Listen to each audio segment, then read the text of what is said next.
Dear students, today we are going to study about another trade cycle theory formulated by Keynes. So it is Keynesian theory of trade cycle, and this Keynesian theory of trade cycle, it is an integral part of his theory of income, output and employment. So his important work, theory of income, output and employment. So this theory of trade cycle is an important part or an integral part of this theory of income, output and employment.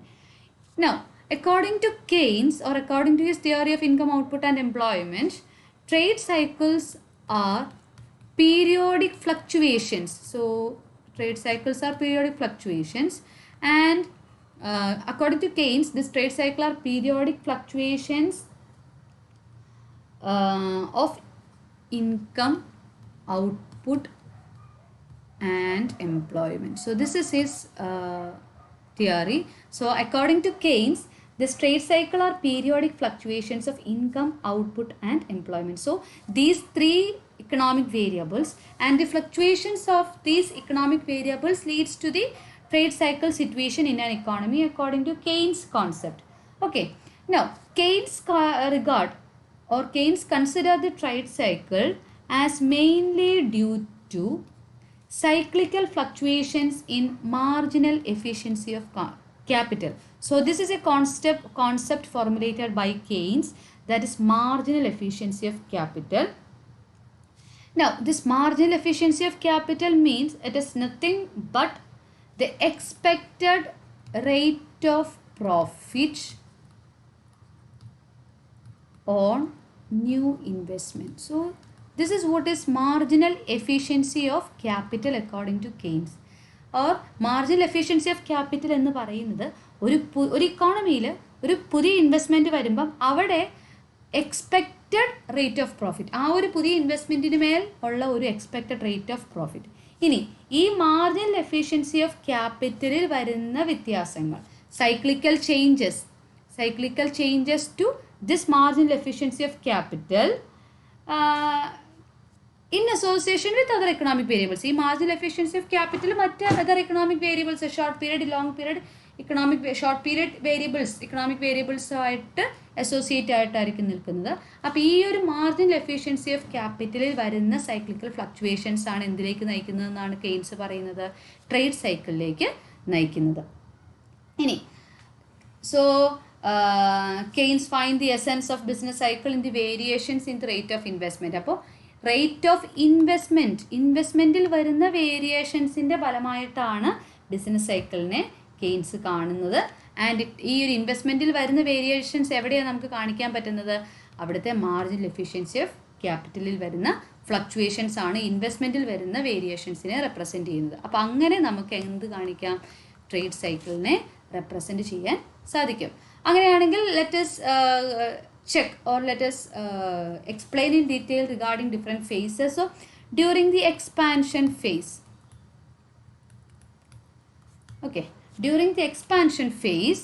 marginal efficiency of capital, സ്വാഭാവികമായിട്ടും പുതിയ ഇൻവെസ്റ്റ്മെൻറ്റിന് മേലുള്ള expected rate of profit എന്ന് പറയുന്നത് കൂടുതലായിരിക്കും അല്ലേ. Expansion ഫേസിൽ economic activity എല്ലാം വളരെ ഹൈ ആയിട്ട് നിൽക്കുകയാണ്.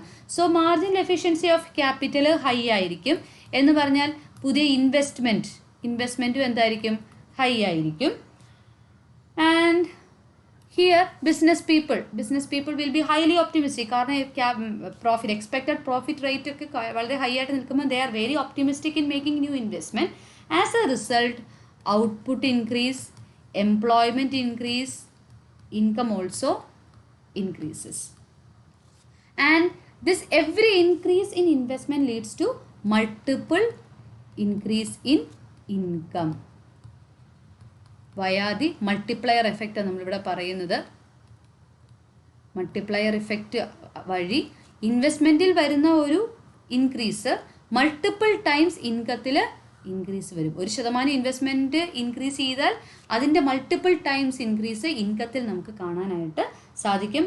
And this cumulative process of rising investment, income എല്ലാം ഇൻക്രീസ് ചെയ്ത് it will lead to എവിടെ എത്തും, this increase leads to boom situation.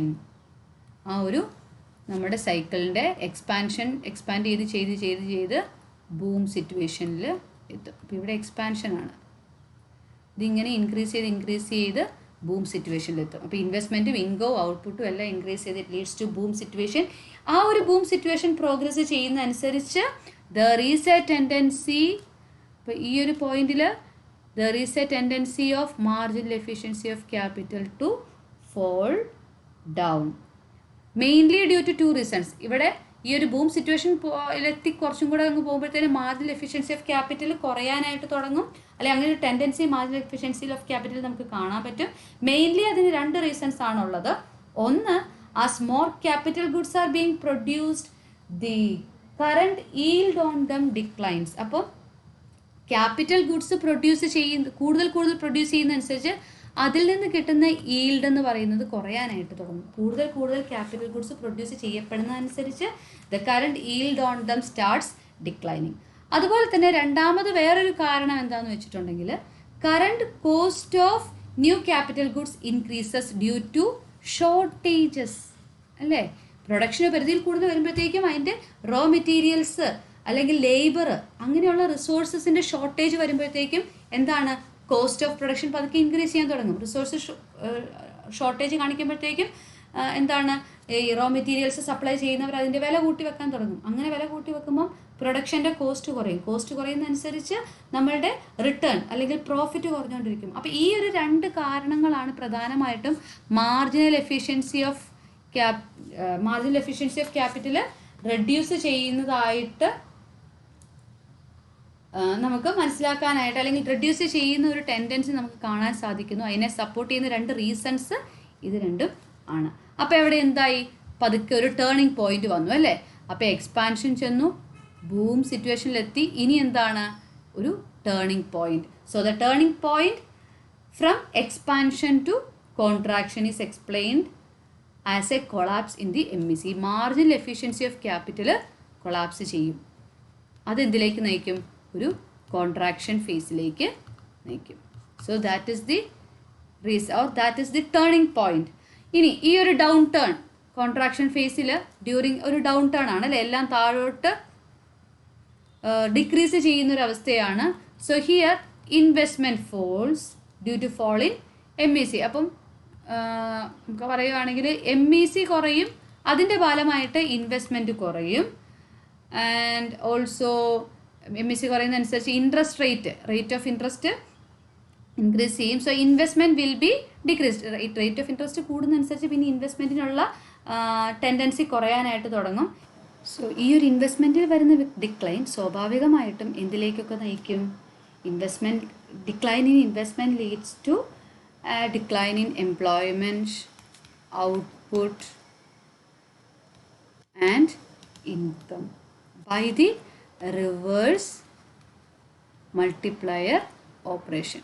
അപ്പോൾ ഒരു റിവേഴ്സ് മൾട്ടിപ്ലയർ ഓപ്പറേഷൻ ആയിട്ട് ഇൻവെസ്റ്റ്മെൻറ്റ് കുറയുന്നതിനോടനുപാതികമായി മൾട്ടിപ്പിൾ ടൈംസ് ആയിരിക്കും അതിൻ്റെ ഒരു negative impact on employment, income and the output. So Keynes given more importance to a sudden collapse in MEC. ഈ marginal efficiency of capital വന്ന ഒരു പെട്ടെന്നുണ്ടായ ഒരു collapse, that is the important reason for the downturn than an increase in rate of interest. Rate of interest കൂടുന്ന ഒരു കാരണം നമ്മൾ പറഞ്ഞെങ്കിലും അതിനേക്കാളും പ്രാധാന്യമുള്ള ഒരു റീസൺ ആയിട്ട് കെയ്ൻസ് ഫോക്കസ് ചെയ്യുന്ന, അല്ലെങ്കിൽ കൂടുതൽ പോയിന്റ് ചെയ്യുന്നത് ഈ മാർജിനൽ എഫിഷ്യൻസി ഓഫ് ക്യാപിറ്റലിൽ വന്ന ഒരു കൊളാപ്സ് ആണ്. എന്തിൻ്റെ പോയിൻ്റായിട്ട്, as a reason for downturn, ഒരു താഴോട്ടുള്ള ഒരു ഫോൾ, ഒരു ഡൗൺവേർഡ് മൂവ്മെൻറ്റ്, ഒരു ടേണിംഗ് പോയിന്റിൻ്റെ പ്രധാന കാരണമായിട്ട് കെയ്ൻസ് പോയിന്റ് ഔട്ട് ചെയ്യുന്നത് the sudden collapse of marginal efficiency of capital.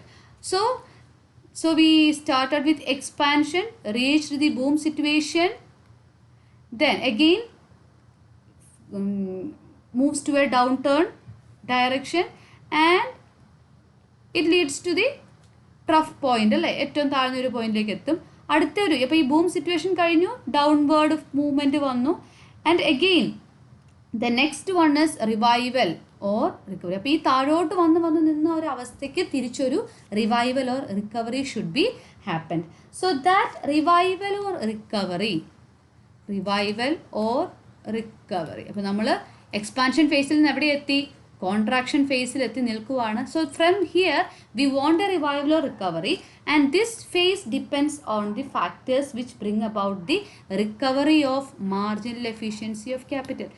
MECയുടെ റിക്കവറിയാണ് ടോട്ടൽ ബിസിനസ് സൈക്കിളിൻ്റെ റിക്കവറിയിലേക്ക് നയിക്കുന്നത്. അപ്പോൾ റിക്കവറി ഫേസ് എന്ന് പറയുന്നത് എന്തിനെ ഡിപ്പെൻഡ് ചെയ്തിരിക്കുന്നു?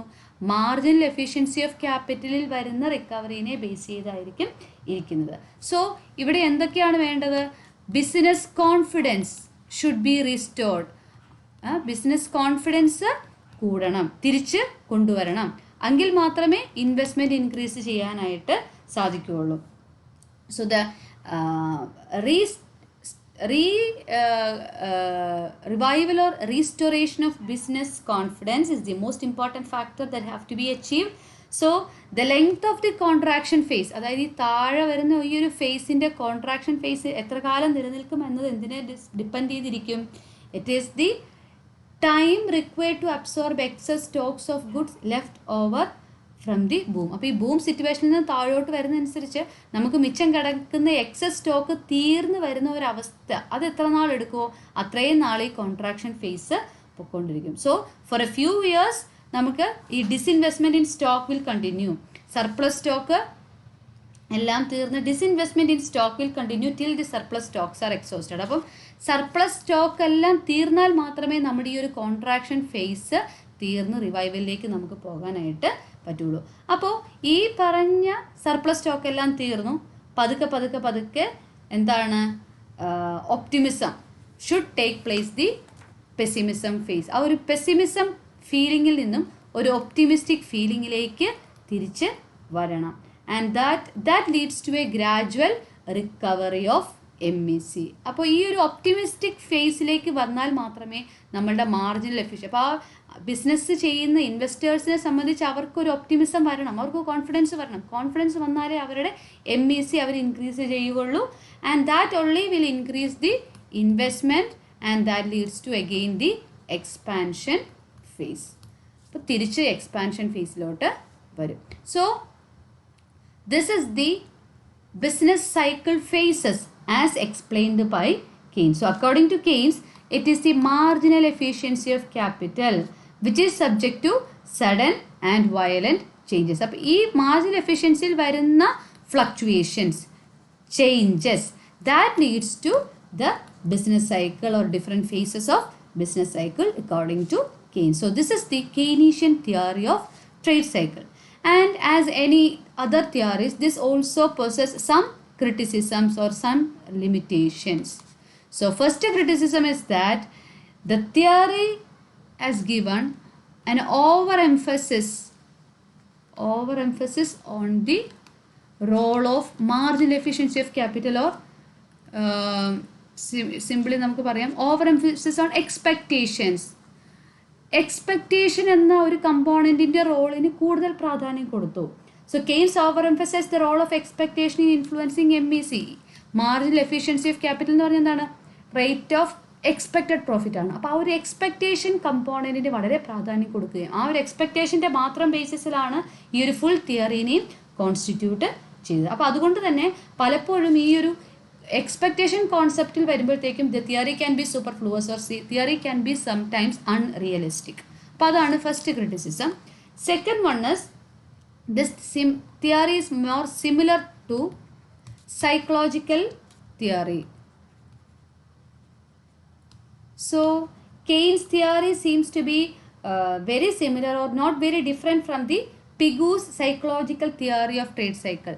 So Pigu explained a psychological theory of trade cycle. ആ ഒരു സൈക്കോളജിക്കൽ തിയറിയിലും എന്താണ് ഈ ഒരു എക്സ്പെക്റ്റേഷൻ എന്നൊക്കെ പറയുന്നത് കുറച്ചും കൂടി സൈക്കോളജിക്കലായിട്ട്, അല്ലെങ്കിൽ ഒരു എന്താണ് ബിസിനസ് ചെയ്യുന്ന ഇൻവെസ്റ്റ്മെൻറ്റ് നടത്തുന്ന ആൾക്കാരുടെ ഒരു സൈക്കോളജിയുടെ ബേസിസിലാണ് കെയ്ൻസിൻ്റെ തിയറിയും പോകുന്നത് അല്ലേ. അവരുടെ ഒരു കോൺഫിഡൻസ് കുറയുകയും കോൺഫിഡൻസ് റീബിൽഡ് ചെയ്യുകയും ചെയ്യുന്ന അനുസരിച്ചാണ് കെയ്ൻസ് തിയറി പറയുന്നത്. ഇതേ ഒരു സൈക്കോളജിക്കൽ എഫക്റ്റ് ആണ് പിഗുവിൻ്റെ സൈക്കോളജിക്കൽ തിയറി ഓഫ് ട്രേഡ് സൈക്കിളും പറയുന്നത്. അപ്പോൾ അങ്ങനെ പിഗുവിൻ്റെ സൈക്കോളജിക്കൽ തിയറിയോട് വളരെ സിമിലർ ആയിട്ടുള്ള ഒരു അപ്രോച്ച് തന്നെയാണ് കെയ്നീഷ്യൻ തിയറിയിലും വന്നിരിക്കുന്നത്. And that is another criticism. Third one is this theory is considered as an incomplete theory. അതായത് പല phases theory fails to explain the different phases of the cycle. Expansion, contraction, revival എന്ന് പറഞ്ഞ് 3 രീതിയിൽ പറയുന്നു എന്ന് മാത്രമേ ഉള്ളൂ. നമ്മളുടെ ട്രേഡ് സൈക്കിളിൻ്റെ പല ഫേസസ് ആയിട്ടുള്ള ഒരു എക്സ്പ്ലനേഷൻ ഈ തിയറിക്ക് വന്നിട്ടില്ല. And fourth one is this theory is not based on empirical data. ഒരു എംപിരിക്കൽ ആയിട്ടുള്ള ഒരു ഡേറ്റ അല്ലെങ്കിൽ ഒരു എംപിരിക്കൽ എവിഡൻസ് ഈ തിയറിക്ക് ഇല്ല.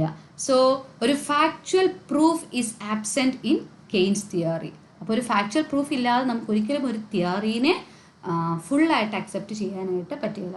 So the empirical data of cyclical fluctuations or factual data is absent.